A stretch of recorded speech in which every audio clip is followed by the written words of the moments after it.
Eu não sei se você já assistiu aqueles documentários no National Geographic de animais no feras do campo, que nem a gente falou já no Navegando no Reino, que estão atrás de suas presas. Você já viu? Tipo leão que sai para caçar, leoa que sai para caçar e assim por diante. E uma coisa que você percebe é que a leoa que está lá caçando a zebra para jantar, ela nunca pega a zebra que está no meio do bolo. Percebeu isso? Sempre pega a zebra que está bem lá afastado, lá no cantinho. Estou junto, mas eu estou aqui no meu canto. Faz sentido o que eu estou falando? E o Senhor começou a me confrontar uma vez, quando eu estava assistindo isso há anos atrás. Havia aquele documentário, e o Senhor falou comigo assim: você não quer ser essa zebra, você quer ser a zebra que está no meio do bolo. Por isso que eu oro: Deus, seja o que for que o Senhor estiver fazendo, não me deixe de fora do teu próximo mover. Quem tem fome de estar no centro do próximo mover de Deus, que Ele está fazendo na nação ou nas nações? Quando você diz sim para isso, está dizendo: eu quero ficar no centro disso. E alguém pode escutar eu orando isso e pensar: ah, mas você ora isso porque você é santinho. De maneira alguma, eu oro isso porque eu não confio em mim. Porque eu sei que eu não consigo ser fiel nas margens. Mas quando eu estou no centro daquilo que Deus está fazendo, tem tanta outra zebra para ser pega antes de mim. Então você que está aí na lateral aí, brincadeira. O pessoal que fica lá no fundo. Faz sentido o que eu estou falando? Você quer estar no centro, o Senhor está perguntando para você aonde é que você está. A pergunta onde você está, ou onde está você, é porque o Senhor quer te localizar para também te dirigir de volta ao centro da vontade de Deus. E quando o Senhor traz então, vendo esse ciclo aqui, você começa a entender que todos nós somos suscetíveis ao pecado. E o remédio do pecado é arrependimento. Quantos aqui já experimentaram o arrependimento do Espírito Santo na tua vida?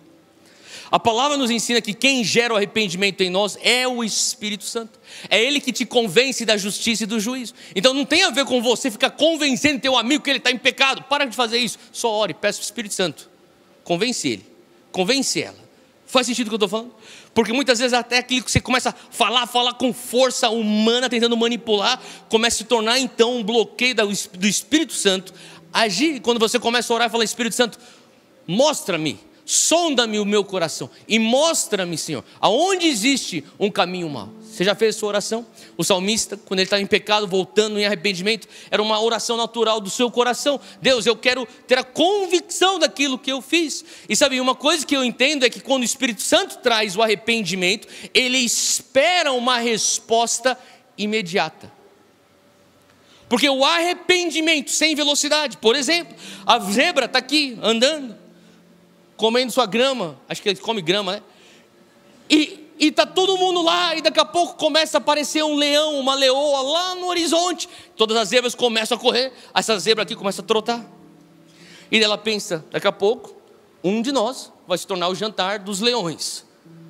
E daí ela pensa: eu estou bem longe, eu estou bem suscetível a ser uma presa, eu estou bem suscetível a ser o jantar do leão. E daí a zebra tem uma ideia boa. Ela fala assim: eu acho que a coisa mais interessante é eu me enfiar lá no meio. E se eu conseguir me enfiar lá no meio, eu não vou ser a presa, alguém que vai ser ao invés de mim. E ela está com a conclusão certa. E daí ela pensa: aos poucos eu chego lá. Pouco a pouco, dia após dia, eu vou mudar. Não, essa não é a tua atitude quando você tem um arrependimento. Quando você tem um arrependimento, arrependimento requer velocidade. Porque o arrependimento sem velocidade igual a leviandade. Anota isso aqui. Por isso que você precisa voltar para Jesus hoje. Por isso que você tem que acertar essa área da tua vida hoje. Eu sei que essa mensagem não é tão popular. Eu sei que essa mensagem talvez não vai sair: oh, que coisa mais motivadora. Mas existe uma urgência. Se é algo do Espírito sendo gerado no teu coração, ele requer intencionalidade e velocidade. Faz sentido o que eu estou falando? Porque quando você começa então a ter um arrependimento, eu vou te explicar o que acontece, e você não age com velocidade, você fala: Deus, o Senhor respeita o meu tempo. Deus, aos poucos eu vou dar um jeito na minha vida. Aos poucos eu tomo vergonha na cara. Aos poucos eu largo a mão de ser hipócrita. Aos poucos eu estou indo. Aos poucos eu vou pôr as coisas em ordem. Aos poucos. O que você começa a ter então? é uma atitude leviana. Daí você repete o ciclo, aquele negócio continua leviano. E daqui a pouco, aquilo que se tornou leviano se torna o novo normal. Você lembra dessa frase? O novo normal?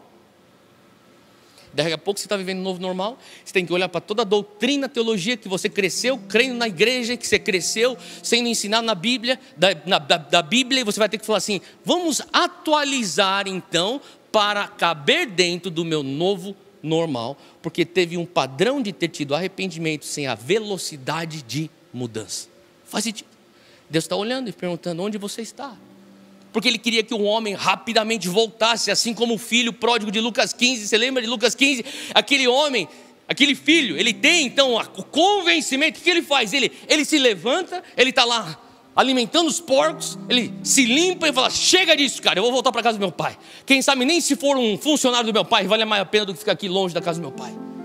Existia uma intencionalidade no coração dele. Hoje o Espírito Santo está te clamando e chamando você para uma intencionalidade antes do ano terminar. Aonde é que você está? Será que você precisa voltar para algum lugar antes do ano terminar? É a primeira pergunta. E se você pega então o texto de Gênesis 3, você segue lá para o versículo 11. E no versículo 11 tem um diálogo lá, porque o homem e a mulher, Adão e Eva, percebem por consequência do pecado que eles estavam nus, e eles sentem vergonha. E eles diz o texto que eles fizeram então um vestido com folhas da figueira. Versículo 11 de Gênesis 3, Deus disse: quem lhe disse que estavas nu? Segunda pergunta hoje é: quem lhe disse isso? E essa é uma pergunta que você tem que fazer para você mesmo. Theo, quem lhe disse isso? Quem te disse que isso não seria cumprido ainda nesse ano? Quem te disse que isso aqui é um caso perdido? Quem te disse que não tem mais jeito? Comece a questionar os seus questionamentos com a palavra que Deus traz para o homem em Gênesis 3:11. Quem lhe disse isso? Essa mensagem que ele está querendo dizer é algo que muitas vezes, sabe, a percepção da nudez, obviamente é uma consequência do pecado. E eu sei que a realidade é que eles estavam em pecado e eles estavam nus. Essa é a realidade. Mas a realidade, ela pode ser sujeita à verdade. E quando você começa a fazer as perguntas, quem lhe disse isso? Você está falando assim: não é que eu estou vivendo em negação, não é que eu estou negando o fato de eu estar nu, porque eu estou nu, e essa nudez é consequência do meu pecado. Porém, quando a gente começa a pensar sobre o que forma a nossa mentalidade ou sistema de crença, o que é que forma a tua fé? Se você estiver anotando isso aí, uma receitinha bem básica: o que forma o teu sistema de crença, normalmente, sem Jesus, é as experiências do passado e a voz do teu meio. São as duas coisas que vão formar a maneira de você crer. Todo mundo, seja isso consciente ou inconsciente, todos nós temos um sistema de crença. E esse sistema de crença, se você não tem a palavra de Deus formando ela, foi formada por experiências passadas. Porque na segunda série você tentou fazer aquilo e você viu que não deu certo. Então na terceira série você tentou de novo, você viu que não deu certo. E agora então você já começa a acreditar numa coisa que é uma realidade que você viveu na segunda e na terceira série, teu passado. Vozes do teu ambiente. Eu cresci em casa escutando da minha mãe: homem, é assim. Vai fazer o quê? Homem, é assim. E você escutava isso da tua tia, da tua prima, você escutava isso da tua avó. Então as vozes formam a maneira de você crer. Faz sentido? E sim, é verdade, às vezes muitas coisas que aconteceram são fatos que formam então um padrão de pensamento. Porém, não estou dizendo que a palavra de Deus é para você então apagar e entrar em negação. Mas pega essas experiências, e sim, as experiências passadas podem nos ensinar alguma coisa, contanto que elas estejam sujeitas, e as conclusões que elas têm sejam sujeitas à palavra de Deus.